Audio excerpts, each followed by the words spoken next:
A key principle in building relationships is affirmation, affirming the emotions of that other person, of that child. My daughter Kelly in medical school, one night I came home and she was studying so hard. And I said, honey, got a tough exam? She said, Dad, it's probably the toughest exam we will ever have in medical school. So I prayed with her.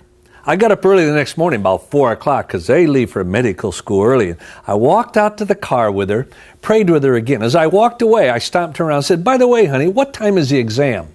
She said 9 o'clock. I said, look, I'm going to be in a conference, but I want you to call me and tell me how it went the moment you walk out. But Dad, you'll be speaking. I said, that's okay. I'll put it on vibration.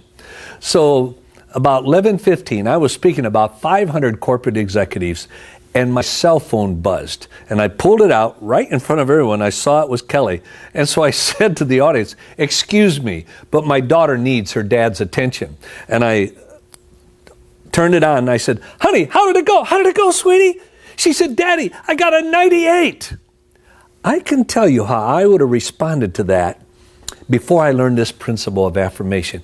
I would have said, honey, that's wonderful, but right now I'm speaking. I'll talk to you when I get home.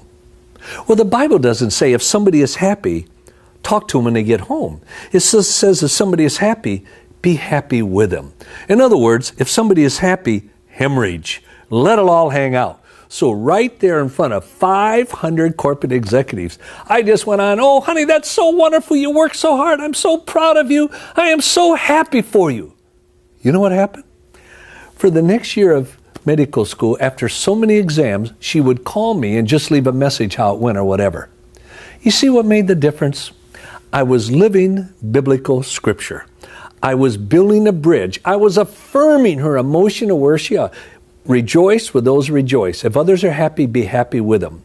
And as a result, I built a bridge instead of a barrier. And that is one of the most critical principles of building a relationship with a child or with anyone.